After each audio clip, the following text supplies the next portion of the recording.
صافي دي زاني في افريقيا نسا كانوا يتجمعوا ثمار واحد الشجره يعتبروها مقدسه بالنسبه لهم، يحكموا لها النواه تاعها، يعصروها ويستخلصوا واحد الزبده سحريه. اسكو عرفتوا واش من الزبده راني نهضر عليها ولا نكمل؟ كانوا يستعملوها باش يحميوا البشره تاعهم وولادهم من الاشعه الشمسيه، كانوا يستعملوها ضد الحروق، للتشققات ولجفاف الجلد وحتى التصبغات. اليوم العلم فسر هذا السر القديم ولقاو باللي الزبدة هذه غنية جدا بالأحماض الدهنية، من بينها الأوميغا 3، الأوميغا 6، أوميغا 9، أسيد ستياريك وأسيد بالميتيك. أوميغا 3 مضاد التهاب قوي جدا، الأوميغا 6 يسقم الطبقة الحامية تاع البشرة تاعنا، والإجمال تاعهم راح يغذي البشرة ويشكلوا حجاب واقي للجلد تاعنا، اي سورتو راح يشكلوا طبقة ما تخليش الماء يروح من الجلد، دونك يبقى توجور هيدراتي. نزيد لكم باللي هاد الزبدة تحتوي على لا فيتامين A اللي تعاون في تجديد الخلايا، فيها دو لا فيتامين E وفيها مضادات الأكسدة اللي راح تحارب وتخلي البشره محميه من الشيخوخه. اذا مازال ما عرفتوش على واش من الزبده راني نهضر على زبده الشيا ولا بور دو كاريتي.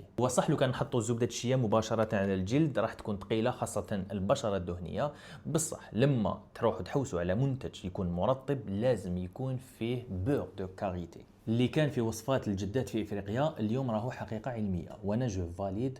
trust me I'm a good doctor.